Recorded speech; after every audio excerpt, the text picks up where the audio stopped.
Hey everybody, and welcome back to Dudes Brunch. It's a podcast about pop culture, internet garbage, and black coffee. I'm your host, Taylor Olmstead, and with me in his best floral print shirt for summer, it's Tyler Reed. Tyler, what did you have for brunch today? Hey party people, glad you're all having fun in the sun, just like me. Today for brunch, I decided to have Sleepy Bee again, but instead of having the same damn thing I always have, I decided, hey, let's try something without the bread. Let's try non-sandwiches. Got a chorizo, pepper, black bean omelet. That sounds delicious. It was good, but not as good as a Geta deliciousness sandwich, so... I'm a sucker for chorizo, so... Yeah. Wasn't that spicy, though. I was a little disappointed about the spice level, but it's okay. Still had a good flavor, good taste, lots of interesting ingredients, so I'm not going to complain. If your chorizo ain't spicy, what's the point? What's the point? If your anything isn't spicy, aioli ain't spicy, what's the point? Gotta have that spicy aioli. In his trademark black t-shirt, because he has a dark soul, it's Sean Evans. Because black is always in. There you go, that's the one. Because black is always in, it's Sean Evans. Sean, what did you have for brunch today? I had a Jimmy Dean breakfast sandwich and some black coffee. Sausage or bacon? Oh, sausage. Sausage is the right choice. And I had a American cheese, which is always disappointing. Mm-hmm. But it did have a whole grain toaster crumpet to kind of knock down the calorie count because, you got to watch that figure. Yeah, you right. Yeah, Tyler, that's exactly how your figure should look. It's, for people who didn't see... Which is literally everyone. This is an audio podcast. It looks like an earthquake. Well, I'm your host, Taylor, and for brunch this morning, I had a omelet that I made at home this morning with spicy sausage and some bell peppers and onions and a little bit of mixed, cheddar and Colby cheese is probably what was in that blend. It was just kind of a standard omelet, except I threw some buffalo sauce into the eggs to kind of spice it up a little bit. Worked out pretty well. I got that spice, unlike Tyler's breakfast. Right. Very American omelet. Sometimes you just really gotta lean into the America. You know what would make it more American? Some ketchup. Yeah, no, I can't do that. Shit. Can't do it. And then, of course, I had a couple cups of coffee. Ooh, old boys and girls at home, I just want to tell you, I had a nice pour over this morning from my good friend Joel at Deeper Roots. Then, as I was frantically trying to get to my parents for a Father's Day event, I chugged a 24 ounces of cold brew. And I on my way home to record this podcast, I got real sleepy in the car. So, somehow I'm functional. I don't know what's wrong with me. Maybe I've drank too much coffee. I think I'm out of control. Help me. Tyler's losing it over here. Yeah. So, a few items of follow-up this week. First and foremost, very excited to, I guess not really announce, but more just draw everyone's attention to the fact that Season 2 of Queer Eye is out on Netflix. That was quick. It is. I know. That was really quick. I think they probably shot it at the same time and then just edited them separately because it's still in Atlanta. So my guess is they probably just shot a big chunk all at once. Okay. But I've watched 3 of them and they've all been really good. So They must have recorded in Cincinnati pretty quick because I didn't see them. Nah, I figure they'll probably go there in a couple seasons. Well, I didn't really want to tell you, but you didn't really get picked because I don't really like your reality world. Okay, I want to live in the world where I'm the best. I'm the king of this castle. You're the Sure, okay. Yeah, all right. You and your Hawaiian shirt, stuck in the heartland. It's a castle in a valley. It's not a really very tall castle. It's really made out of sand. Or maybe just chili. Yeah, chili is the water for my sand castle. Made out of like logs filled with emerald ash borer or something. There you go. And a roof made out of Geta. Oh anyway. My god. How awesome would that be if you had like a house in Cincinnati that was made of Geta and you can be like, get out of my house! Little pig, let me in. I'm gonna eat your house down. To be fair, Tyler, I don't think a pig would live in a house made out of Geta. considering Geta is made out of pig. Would they know? Maybe those pigs are infidels. Maybe. They need to be purged. Oh no, it got dark. Whoops, all darkness. Speaking of dark follow-up, Sean convinced me, and tonight when I was cooking dinner, I listened to all of Dark Light by him. Gotta say, it does hold up better than I expected. It does. The synths are a little bit too mid-2000s, but I'll allow it. I mean, I still feel like if you like Ghost, you're like already halfway there. I mean, I don't really listen to Ghost. I don't really listen to metal anymore. I mean, I would barely qualify Ghost as metal, but... Yeah, valid. Do we have any other follow-up? Gorillaz put out another new song, Fireflies, I believe is what it's called. It was okay. People were really into it, though. It's very atmospheric, very moody. Very, very, very different from what we'd already heard. Yeah, I mean, that's fine, I guess. It's still interesting. I'm still into it. Still excited for the new album? Yeah, I'm still gonna get it. They had there's like, I think on their website, they're like, you can pre-save the album on Spotify. I'm like, what does that even mean? Oh yeah, Apple Music does this now too. You pre-save the album, and then as they release new tracks, they add it to your album on your phone. And then when the full album drops, you get the rest of it. It's actually kind of a pain, because you'll go to play the album and it'll be like, trying to play track 1, there's nothing there. Trying to play track 2, there's nothing there. Then it plays track 3, and then it does the same thing for like 3 more, and then it comes back and does one song, and then it's a mess. I don't think it's a very good system. That's stupid. It is, and my car stereo hates it, which is very annoying. I'm trying to figure out where I do that, where I pre-save it. Where's the button for that? Can't you just yell at Siri? Siri, pre-save. Oh, so I unplugged all my Alexa products. Whoa! Yeah. What does that mean? I just unplugged them from the wall so they can't hear me. I don't know. I don't recall the article or what I heard, but there was like at some point someone recorded Alexa recorded a message of someone saying something that they said to their boss or some bullshit like that, and I was like, how is that combination of things? Like the series of things that had to occur is astronomically impossible that I was like, well, I just need to disconnect this for a minute just to assess this. Also, Jeff Bezos is a billionaire. I don't know how to feel about Amazon as a company at this moment. Yeah, I saw that story too. We'll link to it in the show notes. Kind of a 10-minute Tech Talk-esque topic that we chose not to cover over there. All of these devices basically work by listening to you all the time and waiting for you to hear a trigger phrase of some sort, right? And so by nature, they have to be listening. They don't necessarily have to be recording. And I think what happened with this Echo in particular, maybe with all of them, I don't know, is it recorded when it wasn't supposed to record and then interpreted some command that was given to mean send this recording to someone else. All of those things it shouldn't have done. Yeah. And it just happened to do a bunch of things it wasn't supposed to do in a sequence where something bad happened. Mm-hmm. I don't know. I mean, this is the trade-off you have for putting these things in your house. It's like, does the convenience of having a voice assistant outweigh the potential loss of privacy? And so it was just one thing after the next. It was like a culmination of weird sequences that ended up being something else. Yeah. Mm-hmm. Interesting. So I'm just I could see that. Unsure of how I feel about it. I'll probably plug it back in. I don't know yet. Yeah, I mean, we're big fans in my household, so it would take a lot, I think, for us to take them away. Sean, do you have any voice-controlled anythings in your home? No. Would you? I don't know, because I don't even control what I say half the time, so why would I have anything that's voice controlled in my home? Siri, throw my boss into the raging inferno of hell. I don't have all right. There's nothing that I say is that important that anything, not even a robot, needs to listen to it. I don't consider myself as that kind of don't get me wrong. I'm definitely a savant of amazingness, but that's all my stuff, I watched this thing this morning on Sunday morning on CBS, the show that has an hour and a half of light felt nice heart soft news, and they were interviewing the news that we need right now. Yeah, that's it. And they had this reporter on there, and he was saying, well, he doesn't record his own, or he doesn't have a computer. What's his name? He broke like some of the Pentagon paper stuff. He broke like a bunch of like big stories in his life. And he's like, well, I don't have a computer because I don't want the government to like be able to hack into my stuff and take it. Which, on the one hand, And I was like, okay, that's going way too far. it is going way too far, but at the same time, if anyone was going to, it might be him. You know, like if the government was ever going to target anybody, it would be the guy. Right. Yeah, no, you're probably a big target. But I'm trying to think he published something about 2 years ago that said that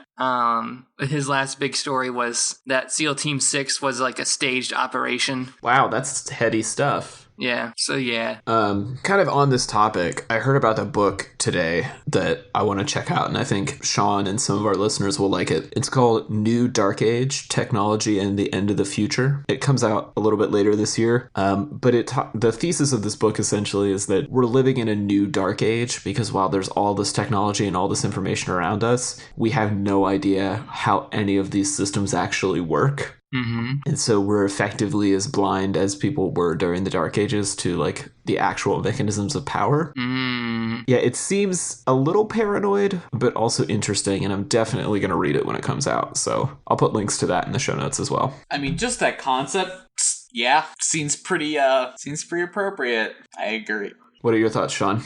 I don't know. I have to read it before I made anything all hoo-ha.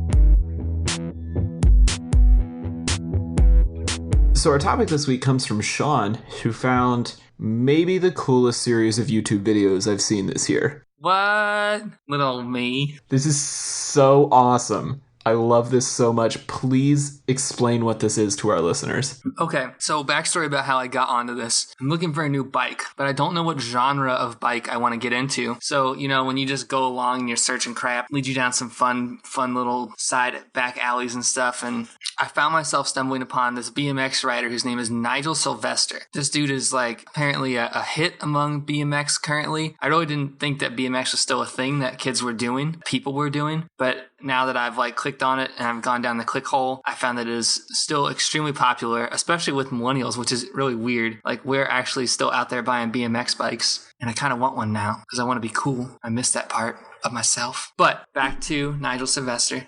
Was he born in Queens? Is that what you said? Queens. As a Jamaican Queens, BMX rider. He doesn't ride professionally. Well, he doesn't ride competitively, but he is a professional. He doesn't ride competitively. He rides professionally. That's right. There was like one of his like big things is about this. It's about whether you ride, how professional BMX riders who are competitive aren't really treated as professionals. They live paycheck to paycheck when they're paid versus what he thinks he should be, what he thinks that like all-star athletes should be making. And I do think that there's a big point to that we can talk about later. But he has used his skill and his connections to land all kinds of crazy sponsorships and meet all kinds of cool people. And the thing that I think he's known for the best is his like point of view videos that have all these like awesome, he uses a fisheye lens, which is kind of annoying. But other than that, it's really cool because he kind of cuts them together with these POV shots of him like going around in places and doing technical tricks and meeting people and having experiences. And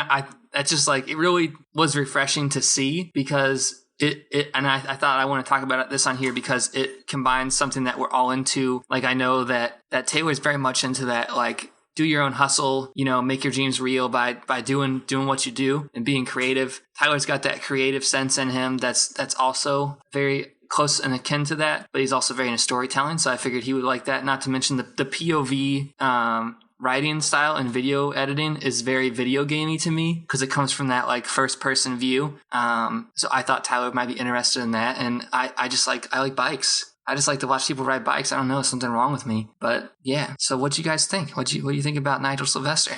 So this new project he's doing, I think it's a collaboration with Nike called Go, where it's a multi-part video series and each video takes place in a different city in different parts of the world. And they're all like 6-ish minutes long and they're in that POV style. I accidentally watched them out of order, so we'll link in the notes to the website where you can watch them in sequence. This is what I was referring to about possibly the coolest thing I've seen on YouTube this year. Like, this takes Casey Neistat style, like, urban vlogging to the absolute extreme. Like, he is doing shit in these videos that should not even be possible. I seriously don't know how he hasn't got arrested. It's amazing. I just finished going through it like right before we got on this call, and there's a scene in the Tokyo video where he jumps his bike onto a moving flatbed truck, and I like audibly gasped. I seriously thought he was gonna die. It's incredible. Like, he's taking these amazing risks, but he's also like interacting with people on the street and like meeting up with friends, and he's super nice to everybody, and he's like really considerate even though he's like weaving in and out of traffic and like cutting off pedestrians. It's just like everything about it is so positive and exciting in a way that I haven't seen online content be recently. Like, I don't know, I'm just really inspired by it. I'm trying to think of a way to make this sound like a bad, like, news headline. Like, professional bike person casually interrupts traffic and and etc. for roughly 4 minutes at a time.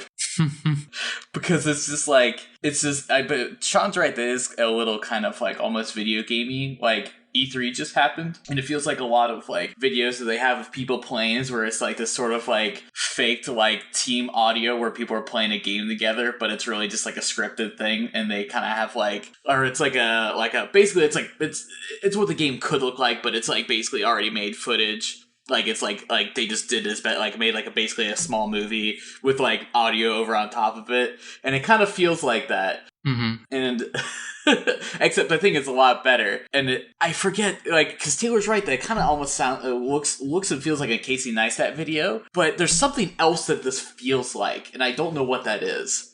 So I was trying to place that too, and I think it's the extreme sports angle of it, or the action sports angle of it, if you will, because it reminds me of like skate culture and that like moment of popularity that the Tony Hawk games had, and when the X Games were really big, of like that constant motion. And there's like music plays really heavily in this, fashion plays really heavily in this. I think that's all kind of part of that like street sports, action sports kind of community, but he's repackaging it in this kind of video game vlog hybrid way. Totally right. There's just so many intersections that come into these videos. Yeah, I mean, these could not be more 2018, right? Like, the amount of times that he just casually, like, throws a pair of Beats headphones in his ears and rides his bike off to some exotic place and, like, drives a supercar around the streets of Dubai. I'm like, right, you're doing the most 2018 YouTube thing right now, and I am here for it. What's so interesting to me is that he has this kind of like DIY feel to these videos because of the cameras they're shot with. I think it's essentially just GoPros, and they're insanely well edited. Like, the cuts are usually motion-based cuts, so he'll like look left and look right, but then halfway through the look to the right, it cuts to a completely different part of his day where he's doing the same head motion. And I love those kinds of cuts, but it definitely shows like a level of forethought that he knows what he's going to do next. And I think like part of the allure of this to me, or part of what like made it so gripping, is that it is well produced and it's thought out, but it's still like grainy footage from a camera mounted on his head, and like the audio is not great, and the music cuts in and out like really harshly, and it just feels kind of slapped together in the way that, you know, it almost feels like his day is like he's just kind of going from place to place and doing whatever interests him next, and it has this very like ADD quality to it that I really like. It keeps me interested. I will say that when I was like trying to watch these, like before we started talking about it, I did in some ways kind of get the point of like what was kind of going on. Like, if I don't think that there's not necessarily a pattern, but I think you generally understand what's going to happen. He's going to ride his bike. He's going to probably be rude to someone. He's also going to be nice to someone. You know, he's going to do some stunts. He's going to do some tricks. He's probably going to, you know, do some cool motion things. So it's almost kind of like, if you're watching it, not necessarily because you're gonna see something maybe new. Like, you're gonna see new things. You kind of understand what I'm saying. Like, but it's almost just like it's the canvas in which he's going to these different places. That's kind of almost the interesting part. Is like how he uses all of his tricks in his toolbox to kind of do like a new or different thing that's fun. Like the Tokyo one, he's like doing like lots of like gun stuff with like arcade machines, and you're like, oh well, that's not riding a bike. Oh, like Yeah, he sumo wrestles in that one. yeah. This one he's sword fighting, and you're like, yeah, that's tight.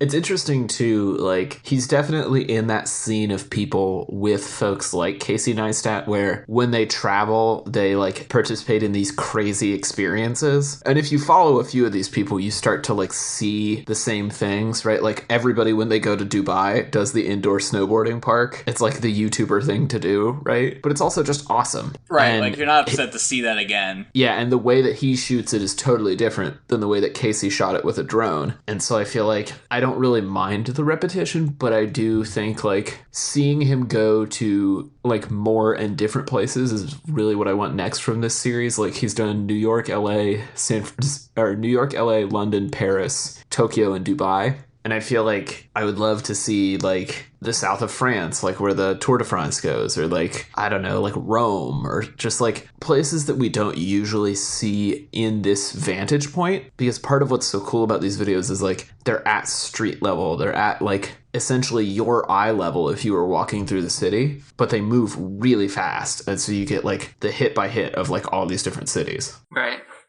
So you kind of want to see almost like we generally can get an idea of what most like major cities kind of look like across the world, but like seeing them in sort of like the not like the kind of like the skate or like underground or like kind of like urban kind of settings, like kind of like the less beaten path, like where there's going to be like a skate park or where there's going to be like dock workers doing whatever, like you kind of want to see something aside for the touristy kind of stuff.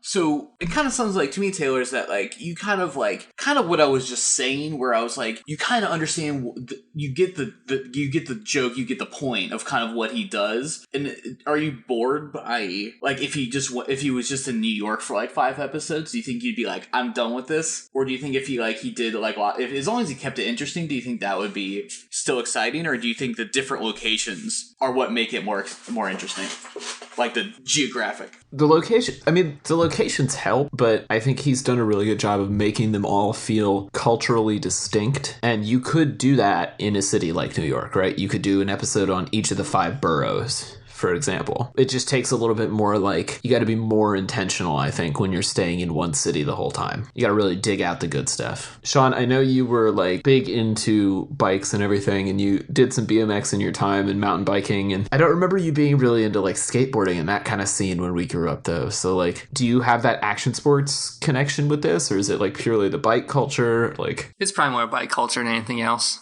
Like I don't really care for skateboarding. I don't really care for, I mean, honestly, what probably made me like think about even BMX in general is just because I know that the Olympics are going to be on soon. And I feel like that's one of the principally underwatched sports that the Olympics has, that America just utterly dominates people in, is BMX. And it's like exciting and full of crashes, not in the NASCAR way, but it's just like exhilarating to watch. Yeah. So I'm into that, but I like that there's so many. I think what attracts me more about this is I like the bike, but I also like the idea of I feel like riding around on a bike in a city is a very intimate way to see a place. It's easier than walking, but it still gives you like the ability to travel. There's something that's really romantic to me about like packing up a backpack and getting on your bike and just going and seeing a place. And like, I know that he talks about in his Vice interview that when he goes to places, he sees the world with different eyes because he sees it through like a rider's perspective. So you're like, oh yeah, I remember what was it? He said, someone asked him like, well, why do you want to go by this airport? And he was like, well, you just got to see this set of steps. You just have to see it. You have to see this rail. Like, it's like the nicest thing ever. And I can appreciate that. And I kind of miss that. Just going outside and riding your bike for fun. I mean, that was a time when I was like, didn't have a full-time job. I was just studying in school and stuff. But now that I have more free time, I don't work a crazy schedule. I do desire to do that again. That's right, Sean. No. We all wish for the day when we can then retire, in which then our lives truly begin for the third time. I don't want to retire. That's not what I'm saying. You don't want to be But no, a skateboard grandpa. No, I don't want to be a skateboard grandpa. But no, I really like your point, Sean, and I'm going to shamelessly plug a little early in the show because I wrote a blog post about this earlier this year about running. Because one of the things I remember actually learning from you, really, when I first got into running and running in Athens when we were both at OU was like just getting to know a space so much more when you experience it, like running or biking or something. Like you learned where, like he says in the video, where all the potholes are, where all the curb cuts are. Like you learn where there's a slight little bit of uphill or downhill, so you know like how to adjust your pace. And I've always kind of loved that ever since I started running outside. But now in Atlanta, and again, more shameless plugging, we talked about this on 10 Minute Tech Talk this week. We have those bird scooters, the electric scooters you can rent by the minute. Oh, God. The scoots? Yeah, and I took one out. Oh, no. I took one out with some friends the other night coming back from dinner. You still have your kneecaps? Yeah, I survived. But I had that same kind of experience that I did, like the first time I ran through the neighborhood. It was like, oh wow, I'm seeing my neighborhood in a totally different way now that I'm on this scooter than I did when I was running on my feet. Did you just leave your scoot wherever you wanted, Taylor, and then just walked away? I did, yeah. I just abandoned it in front of my apartment building. Oh my god. That's what you're supposed to do. That's why they're What a ugly plague. and stupid and disgusting. Look, I'm not going to disagree with you, but they're super fun to ride. Sorry, Taylor told me about the podcast Due by Friday, which is not necessarily notorious, but it has talked about at length for several episodes about the Scoot Menace. Scoot Menace? Yeah. What the hell is that? Just these It's these scooters, these rental scooters. in like California where they just are littered everywhere and people just throw them. No, they are. It's the truth. Okay, so the Cincinnati not under the scourge of like dockless bikes and scooters? We have Red Bike, which is like you put it into a Nope, that's not the same. That's not the same. you rent. Yeah, exactly. It's not a scooter. Well, it has a docking place, right? That's what makes it different. Because we have docked bikes here, and like I'm totally down. But listen, I'm down. Like I'm down for docked bikes because the amount of docked bikes that I saw when I first moved here, just laying around the streets, zero. Right. Because you gotta Zero. pay for that shit. Right. But you know how many dockless bikes I see just littering the sidewalks? And I'm not talking about just like sitting in a bush or something like that. I mean like laid in the middle of a sidewalk. Yeah, that is the real problem with these things. That whatever like any like Silicon Valley like conference is just like right outside the conference center. I'm sure it's just hundreds of scoots just hanging out. Like and But I think the scoots are the easiest. So I'm gonna call them that now because I love it. Scoots are the easiest way to find a tourist in Washington D.C. oh really? Yes, it's like they're like the new Segway for millennials who have read a book about DC once. Oh, see here it's more like you can tell who is a city person based on the fact that they're riding the scoots compared to suburb people who are terrified of them and want nothing to do with them. Right. Apparently, one of the people on the podcast had like just wanted to do like a test, and so they had just put their scoot outside of a Starbucks and was sitting in there. And there's apparently a secondary market where people just scoop up them and then like return them for like a profit. They're like, What do? they find the scoots and then they put them back into where they belong. And they get money off of this. I think so, yeah. Oh, no, this is like, it's not a secondary market. It's part of the way these businesses operate. Oh, sure, right. Every night at 8 p.m., people drive out, pick them up, take them to a place and charge them, and then in the morning, take them back out and drop them in predetermined locations. Wait a second. It's like being a Lyft driver. You sign up and you go out and pick up scooters and charge them and then put them places. It's like all the man babies left their toys out and you gotta put them back into place. We've talked about scoots for a long time. We need to get back on topic. This is about mobility, Taylor. This is a relevant conversation.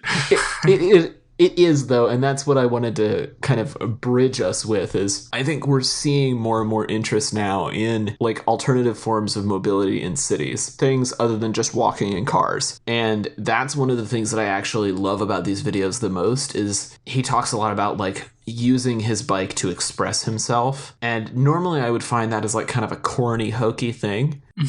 but he's truly like expressing the way that he sees these cities and like showing his take on a space everywhere he goes in these videos. Like the way that he jumps over a set of stairs, or the trick that he does like before he merges lanes or whatever. Like he rides in such a creative and expressive way that it makes me want to think more about how I get around, and about like not necessarily expressing myself, but more like, is there a better, more interesting, more fun way of just getting from point A to point B?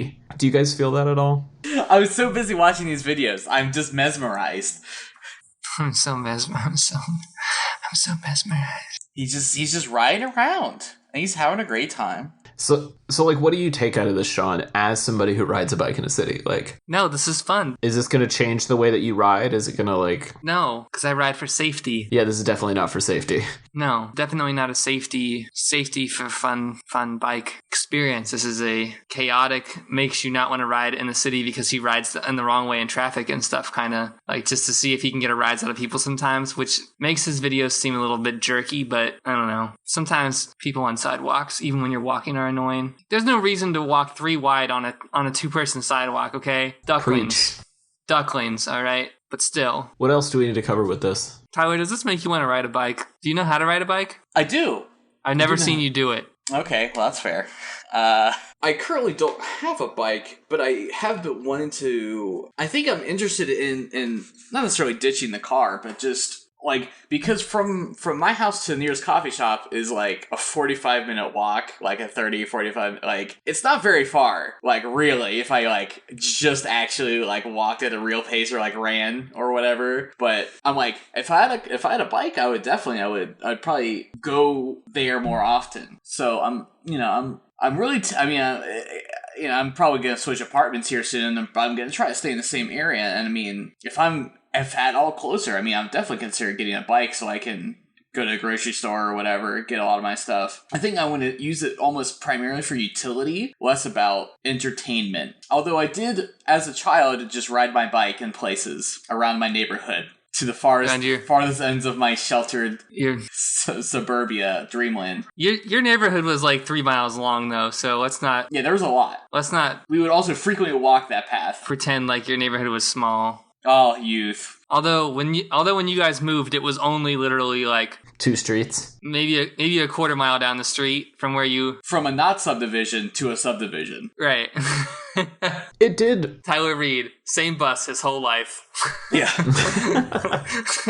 It did make me want a bike again a little bit. I told myself earlier this year that I'm gonna look into the docked bike share things, because there's one right up the street from me. And if I find myself like using that more than 2 or 3 times a month, I'm just gonna buy a bike. But for now, it's so close and I don't have to store a bike that I'm kind of using that as like a stopgap to say like, do I really need a bike, or do I just want a bike but have nowhere to put it? You don't have a balcony? No, I'm on the first floor. Yeah, that's the problem. Oh, okay, never mind then. Huh, interesting. I'm assuming you still have a bike, Sean. Yes. About 3 years ago, maybe 4 now, at one point in time I had 10 bikes. Excuse me? At one point in time... Tell the story. I had 10 bikes. Well... 1, 2, 3, 4, 5, 6, 7, 8, 9, 10. 10 bikes. 10 bikes. I had 10. 20 wheels. It started when one summer, the girl I was dating at the time, she didn't have a job and she wanted some extra money, so we would go to flea markets, and she wanted a bike. So we bought her a bike, and then we kind of like restored that bike. And I think we did another one where we fixed it up and then sold it. But my aunt and uncle at the time were also going to auctions out in the country, and I was living with them, and they were always buying bikes.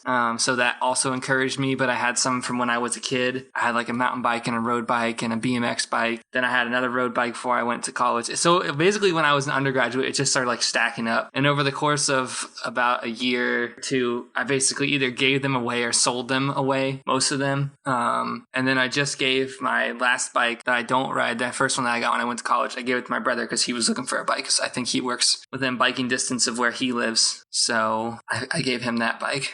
Yeah, but you were flipping bikes there for a good long time. I wouldn't really call them flipping them. I was collecting them and then selling them off as people were like, oh, you got an extra bike? And I was like, yeah. Now I'll give you $100. And I was like, yeah, sure. What we're saying is Sean was the bike guy. You needed a bike, you talked to Sean. Sean's a bike guy. I talked to Sean. I give you the hookup. I ask you the questions. Cut you a fair deal on a bike. Probably a good one. I think even the worst deal that I gave to somebody was still fair. And not like it was better than Craigslist. Now I'm in the market for looking at one. I went today to the bike shop to look at more bikes because I was like, okay, it's time for me to get a geared bicycle that has brakes. You're finally growing out of your fixed wheel phase? Yeah, I'm tired of hurting my knees, tired of dying. There's only so much dying that you want to take when you get older. And I think This is why I no longer own a skateboard. See, that's what I mean. Because I know that I'm just not in that point in my life anymore. When you're young, I'm never going to be good enough at skateboarding to justify owning a skateboard anymore.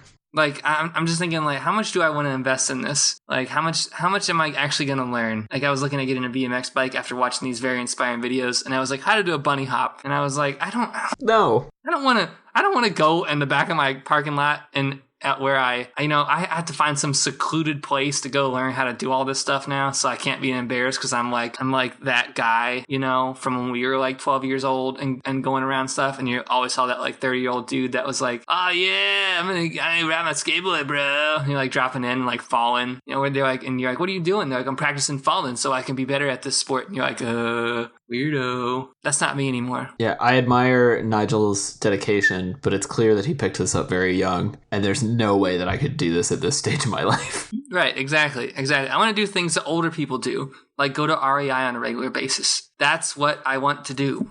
Consider games that don't require fast reflexes. Yeah. Like chess. Like backgammon. Cribbage. Like Yu-Gi-Oh!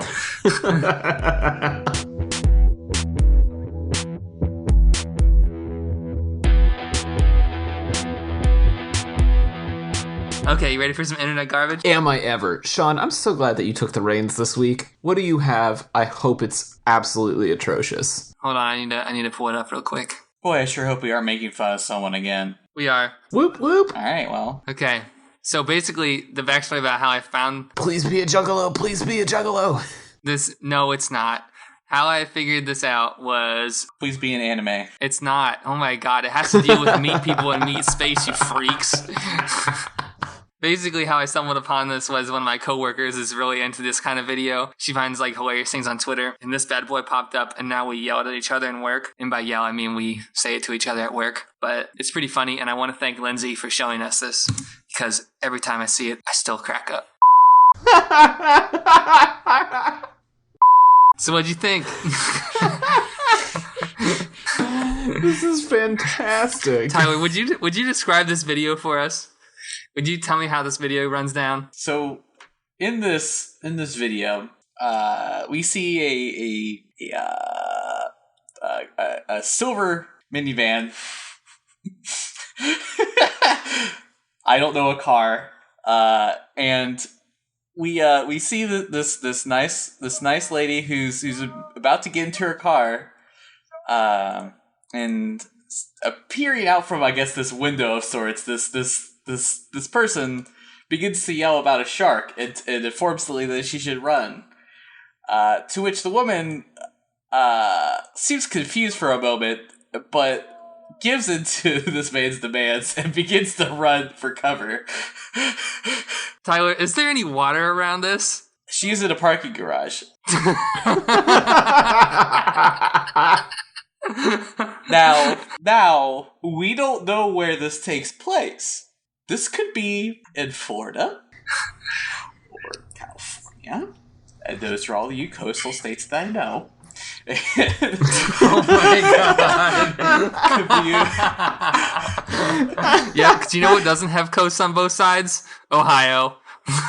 Oh my god. I love those Great Lakes. She could be very close to one of those great beautiful lakes. There could be a shark there, who knows? I don't think this happens twice, but the video does play this situation out similarly two times in a row. Oh yeah, no, this one does. This one plays it twice. Okay, alright, so then what? She's not bamboozled twice, which thank goodness. No, she's not. She's She doesn't seem very alarmed. Someone keeps playing it in the background because I keep hearing it. Like, shark, run, shark. Taylor, are you gonna go out to your balcony tonight? Or sorry, you live on the first floor. Are you gonna hide behind a bush in your parking lot and yell shark? You know, I'm not, but I really want to see something like this done in person. Like, I just want to see how this plays out, because it's hilarious in the video because there's no one else around. But I want to see this escalate. I want to see what happens when there are like 2 or 3 people. Do they all run? Does one of them run and the other one looks on disapprovingly? This is a great social experiment. I want to see what happens. So do you think that see, I'm imagining that this has to be someplace in Los Angeles or something, someplace near water.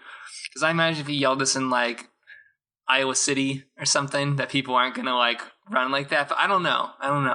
I feel like the more the Occam's razor of the situation is that this is probably an elaborate ruse. I mean, maybe not elaborate. Maybe it's just a normal ruse where he's like, "Hey, I'm gonna yell shark out the window." He's yelling through glass. That's not apparent. Let's not pick this apart. I don't know, like, if you're approaching a vehicle and you hear someone yelling, like, regardless of what they're yelling, would you run? I don't really know. Like, I don't know what my response would be, so I don't really want to judge this woman, but at the same time, it is hilarious, and I do find it very funny. What if you, what 2 cities did Sharknadoes happen in? I don't know. Also, there are 5 of those movies. Is this firing up the Googler right now? Is that what we're doing? Sure. Go right on ahead. Fire up the Googler. Let's figure out where those Sharknadoes were. The Sharknadoer. I think one was Los Angeles and one was Miami. There you go. God, I wish they just put one of those in, like, Detroit. Because why not? Sharknado 1, Los Angeles. Sharknado 2, the second one. New York City. What? That's what it says. Oh, come on. They're at a Mets game. Sharknado 3. There's 3? DC. What? No way. While Sharknado fighter Finn Shepard, his name is literally Finn, as in F-I-N, is in Washington, D.C. to receive a Presidential Medal of Freedom from the president. And there's 6. When another Sharknado strikes. Sharknado 4, The Fourth Awakens. Kansas? Hold on, I want to see I just found a trailer for Sharknado. No, it looks like Sharknado 4 is in Vegas. And then I can't find any plot synopses for Sharknadoes 5 and 6. But it does seem like they move to different cities every time. David Hasselhoff shouldn't even have to do one of these god-awful movies. Just for the record, if a shark fell out of the sky, it would never fall through the ceiling of the Lincoln Memorial and land on Lincoln's lap. That's not how that works. Oh my god, he's in the 3rd one. Yeah, he's in the 3rd and the 4th. Get out of here, David Hasselhoff. This is just funny. This is, like, terrible. They're, like, in the Capitol shooting guns at sharks with, like, formal wear on. Yeah, I think they intentionally just, like, went ridiculous after the first one. He just chainsawed a shark in half in the rotunda. Tight. Just, oh my god, I can't believe this. Sharknado 3, it's called Sharknado 3. Oh, hell no. Oh, it gets worse. Oh my god. Guess who else is in Sharknado 2 and 3? Mark McGrath, the frontman of Sugar Ray. This might be the best movie franchise ever. It honestly might be. Sharknado! Run! Towards it, apparently.